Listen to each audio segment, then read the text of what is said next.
Welcome to Verses and Visions Creative Conversations, where creativity and purpose meet to inspire and uplift. I'm Cassidy Beck, your host, here to explore the stories of artists, dreamers, and changemakers who are walking in faith and using their unique gifts to make a difference. Each episode is a reminder that your vision, paired with God's purpose, can transform the world around you. Let's get started and spark some inspiration together. At Verses and Visions, we're grateful for partners who support creativity, faith, and meaningful conversations. We're pleased to share a message from one of them. Hey friends, before we jump into today's conversation, I've been thinking about those small, meaningful things that bring us together. For me, that's often sharing a bottle from my family's premium soda company, Soda Beers.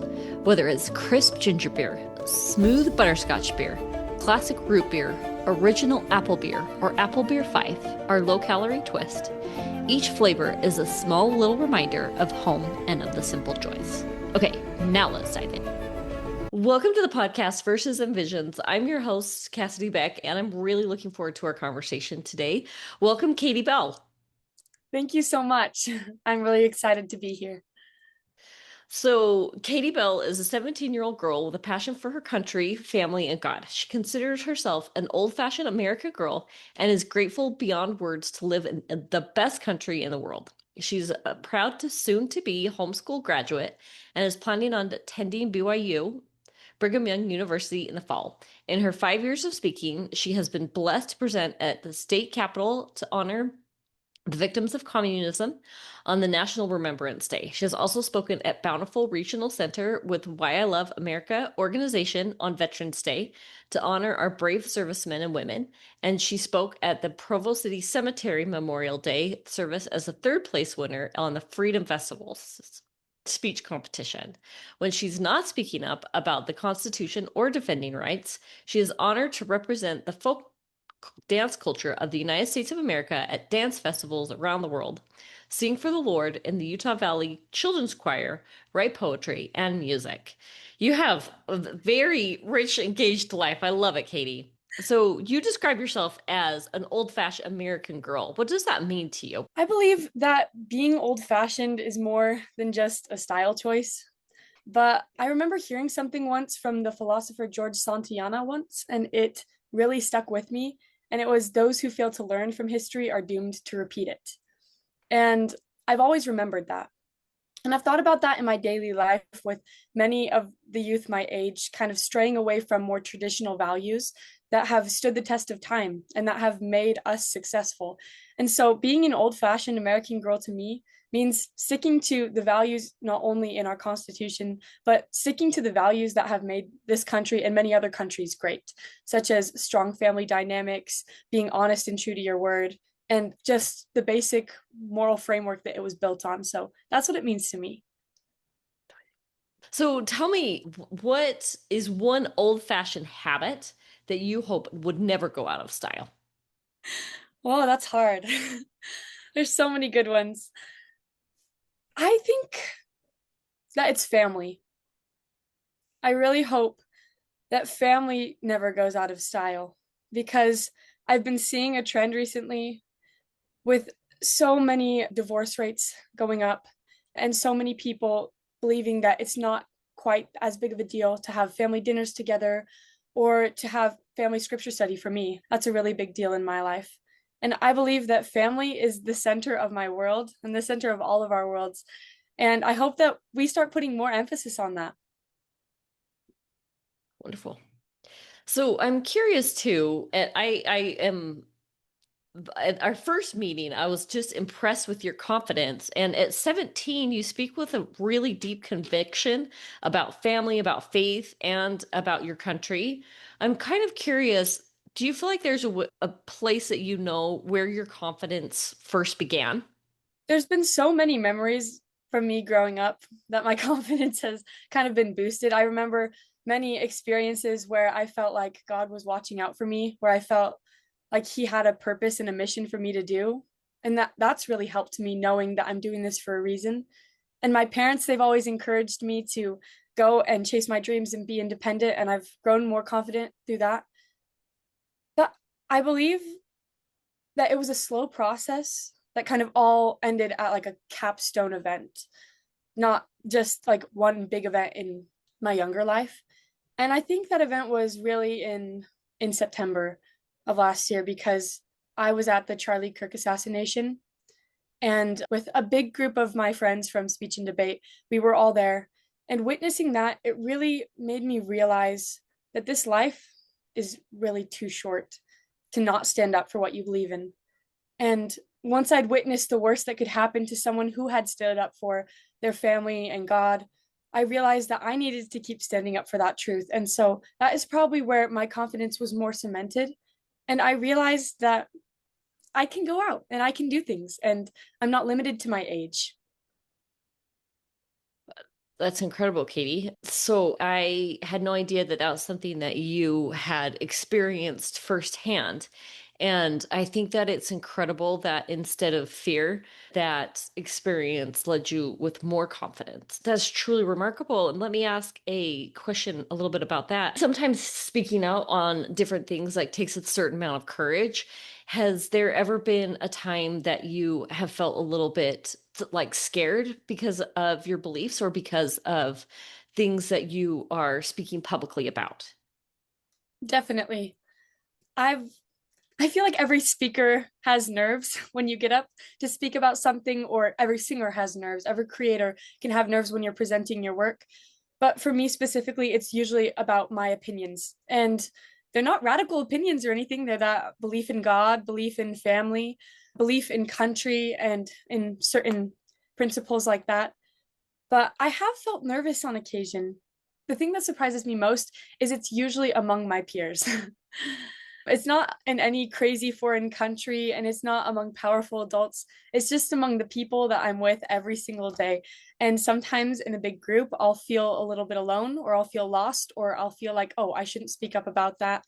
But every single time when I do, even when I'm personally attacked, I'm grateful that I did. And I feel like God was watching out for me. And that's really what matters. And it makes me think about like I introduced Harry Potter series to my youngest daughter who's 9 years old. And there's a part where Dumbledore says that it takes great courage to like stand up to your enemies and almost a little bit more courage to stand up to your friends when he's talking about to Neville. And I wonder if that's kind of what I hear you saying in that you can be in front of a room of very influential people and like it's totally natural for you, but in more a casual setting, that's when like the nerves come out. Is that accurate? It's so true. Yeah. And I feel like we all experience that in our daily lives. I don't know if the same is true for you, but when you're among people that are your friends or your peers, it's just, it almost magnifies everything a little bit. And you feel really nervous. And once you have a broader perspective of the issue, you realize that it wasn't that big of a deal in the first place. But that's still when the nerves come out for me the most. Totally. So, Katie, one of the things that struck me when we first met and was talking to and engaged with you, you were talking about your philosophy about traveling. And I knew I'm like, oh, I really like this girl. Tell us about your philosophy about traveling.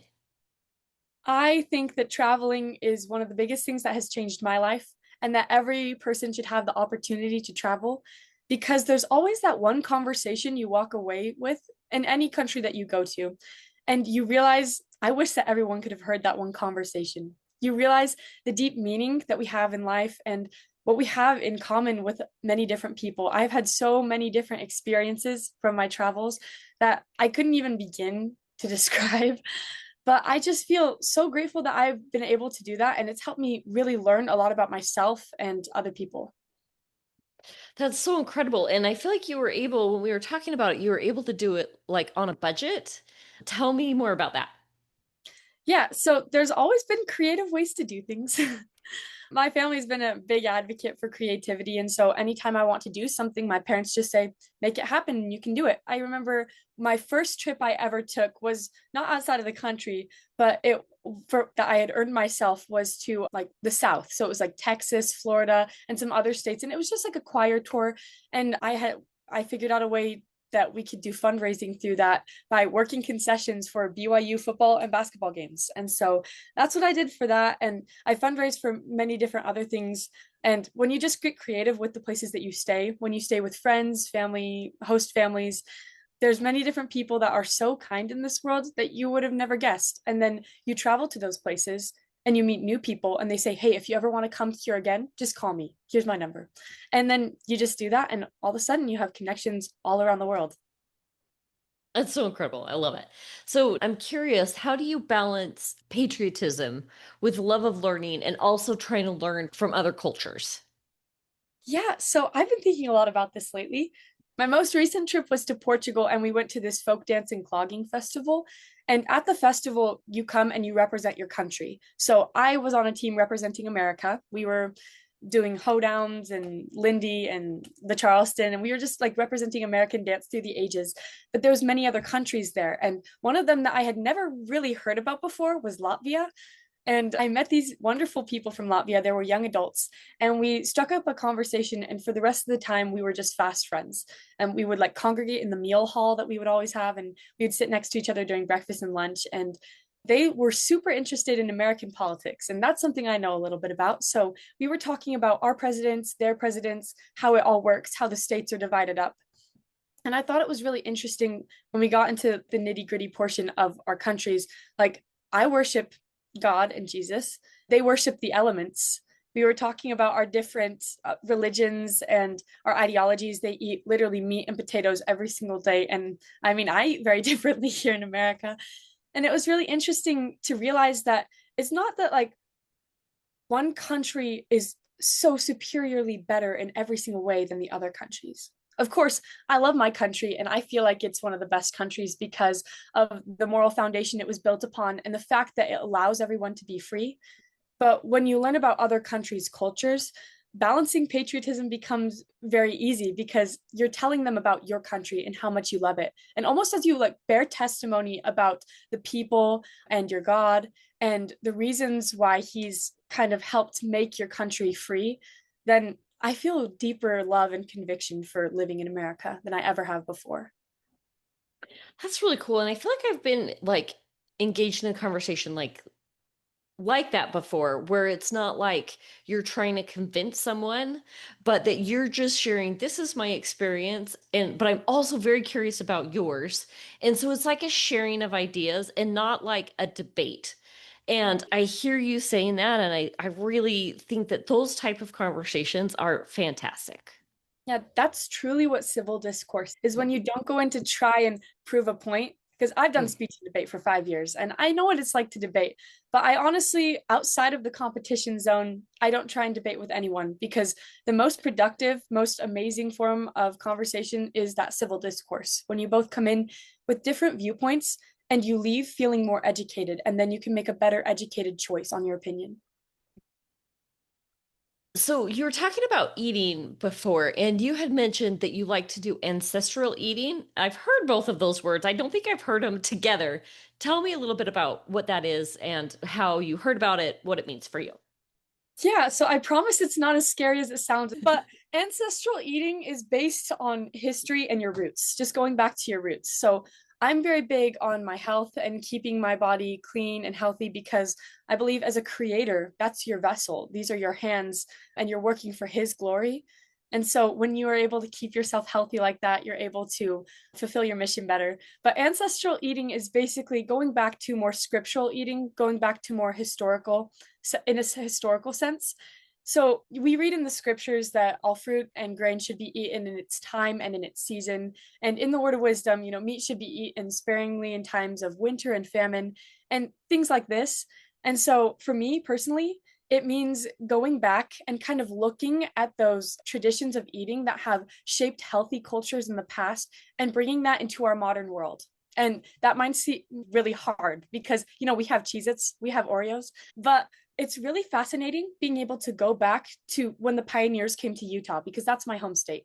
And I see Utah does not have fertile soil. It's a desert state. And here we grow a lot of squash. So in the wintertime and the fall, I'll eat a lot of squash. But kind of an example of like a breakfast, instead of eating cold cereal, which is usually ultra processed food, and instead of eating something like just like granola, which we normally think is less processed, it's taking kind of like the red wheat berries that we grow in our soil and sprouting them over a couple of days. And so they're alive. And then you just pour hot water over it, drain that water, and then they're warm, and you can serve them with nuts and honey. But basically, eating live whole foods that will nourish yourself, because if you're eating live things, then it will just help you feel more alive. And that's how I dance, because I have hypoglycemia that runs in my family. And there would be no way in the world I'd be able to dance and run and play tennis and all the things that I do without this. You do a lot. I just am curious because I've heard like the tennis, the dancing, choir, debate, and like also get a sense that you're academically very rigorous as well. How do you balance all of this? It really starts with my morning times. I try and go to bed as early as I can so that I can wake up very early and just have moments to myself with I love yoga and meditation. But even before all of those things, I do my scripture study. And whatever that means for you on a busy morning, I'll listen to conference talks on the car drives when I'm dropping off my siblings at classes or going to seminary. I'll read my scriptures. I'll really ponder about different aspects. And I feel like that grounds me and helps me have this perspective that's a broader view. And then for the rest of the day, it's kind of easy to be able to slip back into that perspective that I established in the morning. So it's really my morning times, my sacred spaces. So I'm interested in your homeschooling because you mentioned like you're dropping your siblings off at classes. So is it like online? Are you able to find classes? Is it like a hybrid where you meet like with some people, or tell me what homeschooling looks like for you? So homeschooling to me really means just life schooling. I'm able to do what I want with my life, and I'm able to piece together my own education. So of course when I was younger, like my siblings, my mom would say, "Okay, well, she's a teacher actually." So she helped raise us in a very good environment, Montessori education, if you know what that means. But it's, an Italian method of teaching that's really hands-on. And after that, she just let me choose. So I pieced together speech and debate. I took that class. I've taken choir. I've taken dance. I've taken college online for 2 years. So that's another thing I've been doing.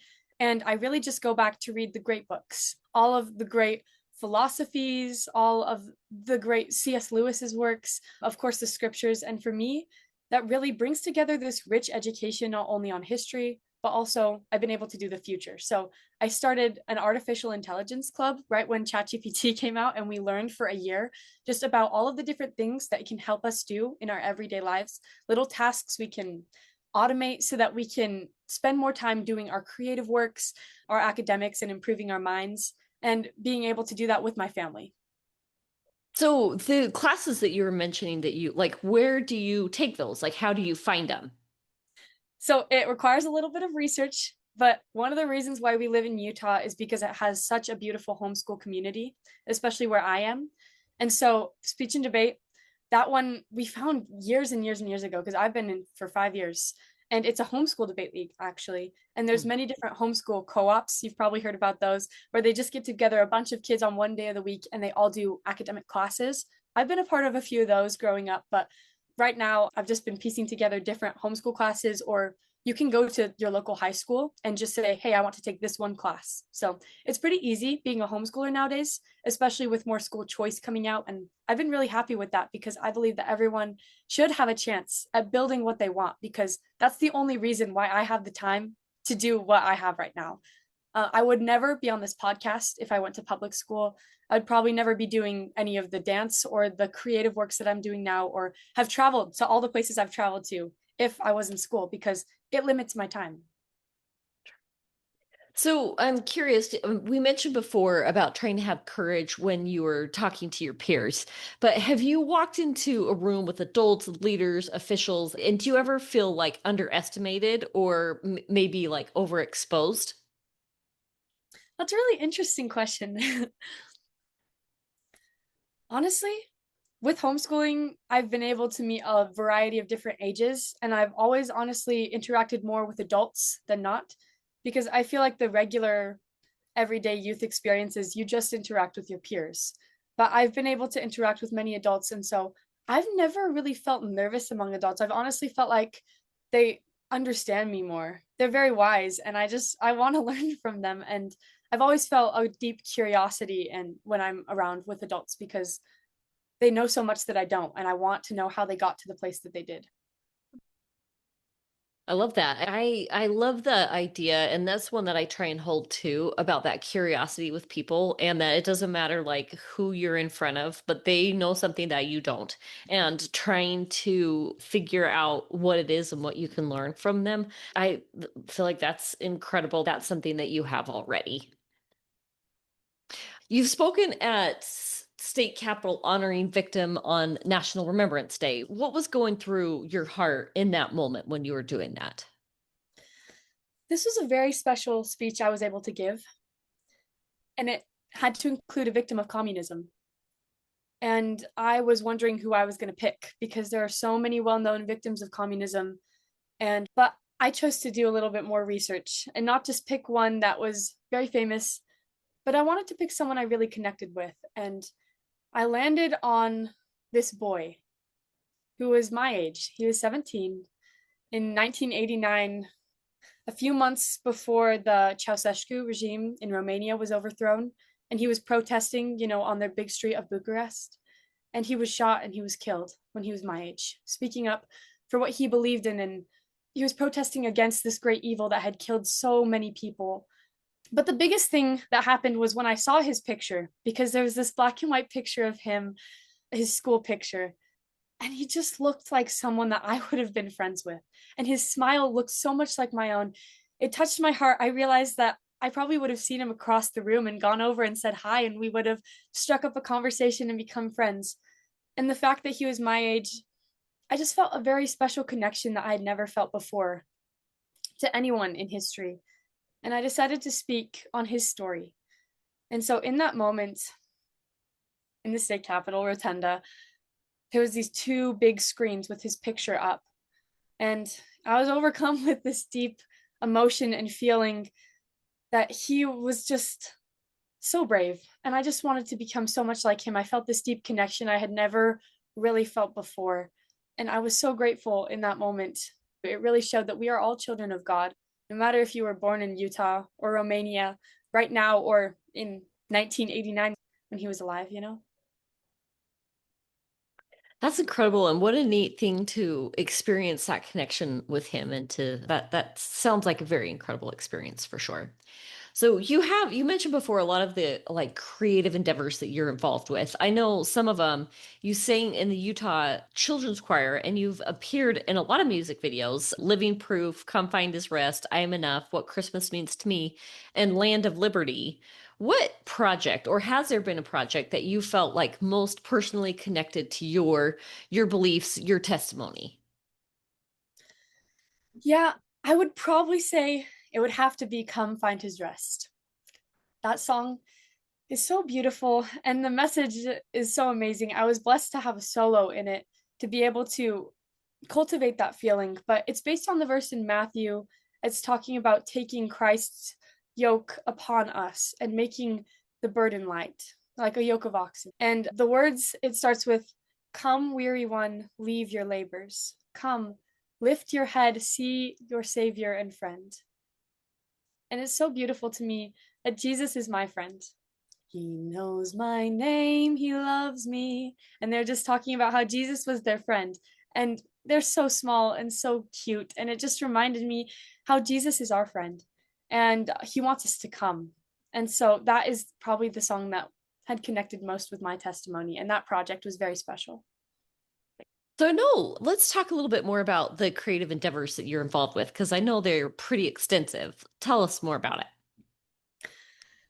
Honestly, there's so many. So we were up in the canyon when we were filming this video, and we had tried to find the most beautiful place and time it perfectly so that the weather would be beautiful. But all of a sudden, it started to rain, and then it started to hail, and we were all there, just these four girls with our makeup and hair done under this one umbrella, and it was raining up there. And we were just praying that it would stop so that we could finish our music video. And then all of a sudden, it all stops and there's just this rainbow that comes up like this, and the sun's shining through and it looks like it's sunrise in the morning and there's dewdrop on the grass, and we were able to finish our music video in the most perfect light with the rainbow in the background. And it was just so beautiful that we were able to have that experience. And I felt like Noah and the ark. It was a sign of peace. It was a sign of this beauty that we were being able to have, and out of the hail and the storm, and it was so dark, and then all of a sudden it just lightened up, and we just prayed for 5 minutes, and all of our makeup was intact and all of our hair stayed in place, and it was a beautiful thing.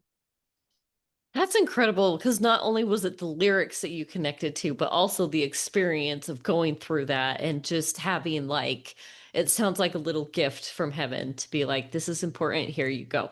And having that nature and beauty of nature be your backdrop sounds incredible. So tell us about, I know you're involved with a lot of creative works. Tell me what's something, a project that you're working on right now. Yeah, so the most recent project I've been working on since I'm graduating and turning 18, probably going to move out of the house, is going to be something with my family. So it's actually a surprise for my parents. So we'll see if they watch this episode.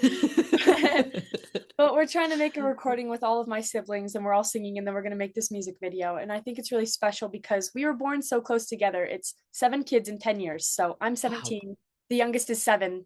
And we have a really special connection with our family, all living under one roof and being able to sing together. We sing every day together and we harmonize, and we wanted to pick a really special song, and I'm helping write it with along with some of my other siblings, and we are trying to make this project. And so that's something I'm working on right now.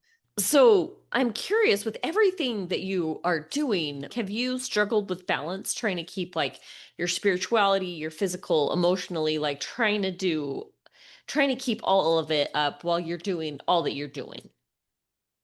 To be completely real and vulnerable, you should have seen me these last 3 weeks. It's been so busy. And it's that time of year, I feel like every single time, where the workload never stops and we don't have a break, and you're trying like to get to the summer. And that's been right now for me. And we all have our times in the wilderness, but it's really felt interesting. And I've been listening to Elder Bednar's talk a lot on balance, and how he says, honestly, balance as we see it is a myth. You can't perfectly balance and have your life in perfect harmony. You realize that you have to prioritize and juggle things. And so I really feel like it's been a prayerful process. I've had to eliminate some things over my life. There's been some times where I've sat down and just looked over my to-do list, and I've said, I can't do it all. I'm not perfect. I'm human. And that's important to understand and recognize. So with people like me and people like you who are really dreamers and creators, and we just want to do so much, our human capacity is really limited. And kind of giving ourselves some grace, I've really just tried to see what's the most important to me.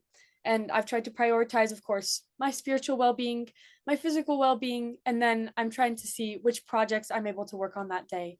And it really helps me keep my mental state in a better place, not being so overwhelmed and stressed, and not being such a perfectionist about things.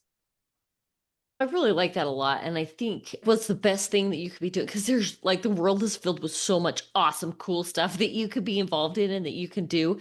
And I totally agree with you that trying to do it all can be detrimental to your health. Like you're trying to balance all and take so much on your plate that I like that idea of like reflection and being like, okay, there are so many things out there, but what is the best thing for me in this moment right now or in this season?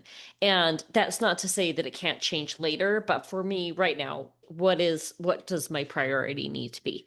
And kind of continually going through that process. I think it's very wise. We'll return to today's conversation in just a moment. You know how much I love sharing stories that inspire faith and hope. I'm excited to tell you about my new children's book, Sheep Chronicles Baptism. It's about Joshua, a curious boy with big questions about baptism, and the parable of a lost sheep named Shannon, shared by his wise grandpa. It's been such a joy to write this story, and I can't wait for you and your family to read it together. Now back to the episode. We may have touched on this before, but I know you represent America when you're folk dancing and when you're doing it throughout the world.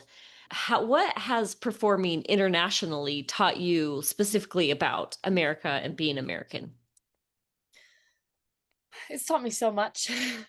I remember going to Switzerland a couple years back, and we were talking to this one man who had come and watched our performance, and he was talking about democracy. And I thought it was really interesting because Most people don't know, but democracy isn't even a word that is used in the Constitution, because our founding fathers knew that having a pure and simple democracy means that if you have 100 people, if 51 people vote for something evil, and so, we're guaranteed a republic. And so that's why we pledge allegiance to the flag and to the republic for which it stands. But it taught me about democracy because in Switzerland, they have this app on their phones that's called the voting app.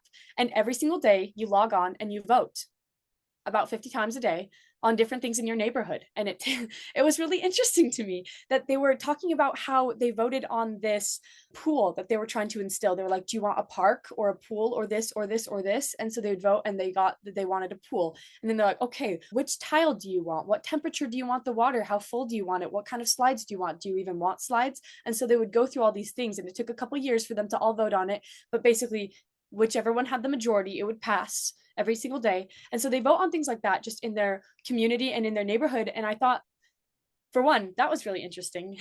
Another For sure. thing, in Portugal, we were walking along the road one day and we saw these two girls just opening people's mailboxes and shoving stuff in. And we thought they were the sister missionaries. And we said, oh, hello. They ended up being Jehovah's Witnesses. And it was interesting to talk to them. But the fact that they could just open people's doors, throw stuff in, open their mailboxes, throw stuff in, that would have never happened in the US. And it's interesting how in some places I'm not able to drink the water and we're not able to speak up about stuff. I'll say something, and my guides, we all have guides from the country that take us around. They'll be, shh, shh, shh, you can't say that here. And I don't realize that just in our First Amendment, our basic right to free speech, many people, they don't have that. As I mentioned before, we were talking about the politics of our different country. I was interested in the structure of their countries. And we were talking about kind of the leaders and the presidents. And I was wondering, I made a joke about government corruption or something like that.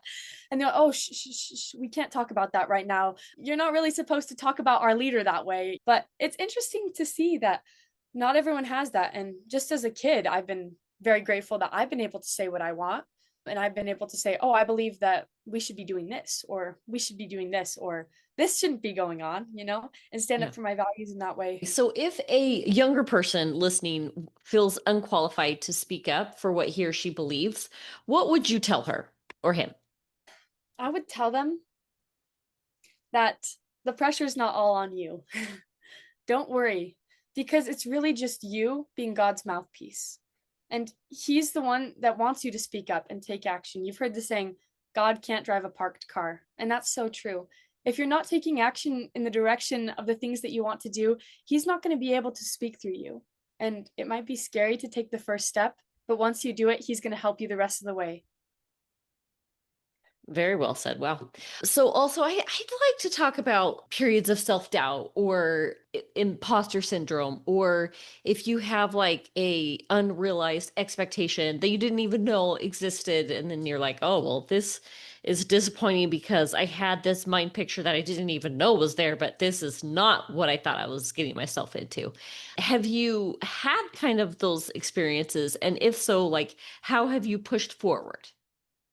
Of course, I'm a young creator, and being just under the age of 18 alone has been really interesting because lots of people either will not take me seriously, or sometimes I don't take myself seriously. I remember having just a thought a few years ago, and I was like, oh, wouldn't it be amazing to be able to speak in our nation's capital? I've never done it so far, but I was able to speak in our state capital. That's something I never thought I'd be able to do, or be in these music videos. And it's been really interesting. I'm sure you've had the same thing, and many other people have felt that with, if you feel a call to create a podcast like you have, or to dance internationally. I would have never dreamed as a little girl I would ever be doing any of this. I think that really what you need to go back to is your life's purpose and your life's mission. I read this book, Achieving Your Life Mission by Randall A. Wright. And I would recommend it for anyone who's kind of feeling this imposter syndrome, because once you realize that it is your life's mission to complete this, it makes it a little bit easier and you can pray for a little bit more help. But I'd really just say, if you're having this dream and you feel underqualified and you feel like an imposter, go and do it, because I felt the same way. And I've woken up in the mornings and thought, there's no way I can be able to accomplish that dream I just had that last night. And then a few weeks later, I'm able to do it just because I put my mind to it. You're more powerful than you think you are. You're a child of God. You're a child of light. And that's not something to take for granted. So, Katie, you have done a lot of creative endeavors. Tell us how we can support you, where we can find you.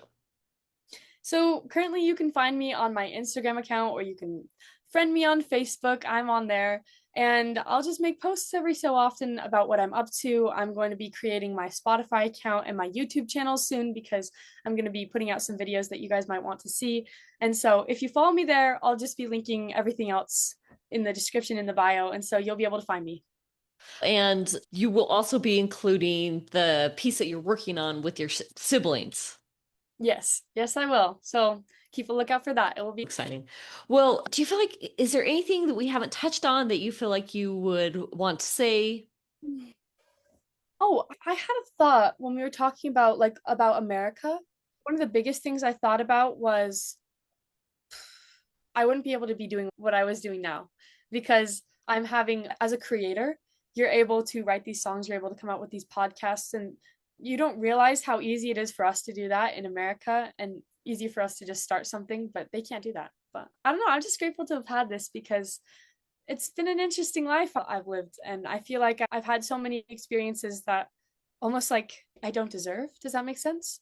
That I can't believe that I'm 17 and I've been able to have all of these experiences, meet all these friends, and have all this knowledge. And I just want everyone else to be able to have the same thing.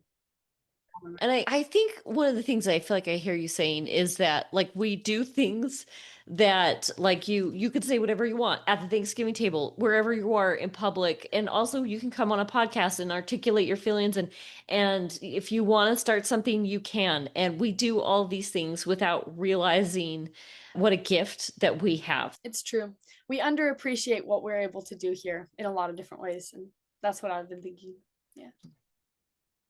Yeah, that's incredible. Yeah. Katie, you're definitely someone I want to keep tabs on, figure out like what's going to be happening in your life because whatever it is, you're doing incredible things. And also, I imagine you will continue to be doing incredible things as well. I've had this idea for a little while, but I've never really been able to do it. And so I made this like video for, two America 250. Have you heard about that? 250 years of the Declaration of Independence. That's this year. So I've been excited and I interviewed like some little kids. I got like their parents to agree to it. And I just asked them questions about America. I was like, how old's America? And they're like, a million. And they were so cute. And I just wanted to do things kind of like that because we take stuff so seriously. And so I had an idea about that. My kids, one of the things we love to watch around Christmas is there's several people that have done it, but like interviewing kids about what Christmas means to them. Yeah. And it just is so adorable because we've heard the story, but it rings a little bit different when it's like kids that are telling you, and it's so funny. They also have, I don't know if you've seen ones where they have like the adults that are acting out, like kind of like lip syncing to what the kids are saying. Oh And yes, those are so funny. yeah, But I love that idea. I think yeah, that's I a met great one. TC Christensen because of LDSPMA. And like Mm, his very first video that he ever did before all his great big movies was this little one called The Mouth of Babes. And he like mm. interviews these little kids in the church. I don't know if you've seen it, of like about the church. They're like, he's like, what's fasting? He's like, it's when you run really fast. And it's like all these little kids. And I think that's what I grew up watching. So I kind of thought, like those videos, I thought it would be interesting. Like I just asked them about like our president, and they like the things they said was so funny on all different sides of it. And I just realized like there can just be like an appreciation that we don't have to be so divided. And so that's kind of what I was trying to go for. But Tell me some of the things they said about the president. yeah, it was funny. I was like, who's our president? And they're like, Donald J. Trump. I was like, whoa, you knew his middle initial. I didn't even know that, And they would say stuff like two of them in a row. I thought it was hilarious. One of them was like, I said, do you like our president? And he was like, no. And I was like, why not? They're like, because he's not Joe Biden. And then I asked the next kid, and I was like, do you like our president? And he was like, yes. And I was like, why? And he was like, because he's not Joe Biden, But I honestly think the kids really helped me see that they would just like laugh about little things. They're like, oh, wasn't he this like one thing like here? Or like they would say, like, I was like, who's our president? They're like Martin Luther King Jr. Or like they just the things that they would say, it really touched my heart. And I went back to my next class the next day, and I just sat down and I started talking to my friends about the same things, and I showed them the little videos. And after that, we were just kind of able to talk more openly about it, and no hard feelings between any of us between what we believed and what's going on in the world right now. And it just made kind of not light of it, but it made it seem once they watched that little video of the kids, like, hey, we can talk like that too.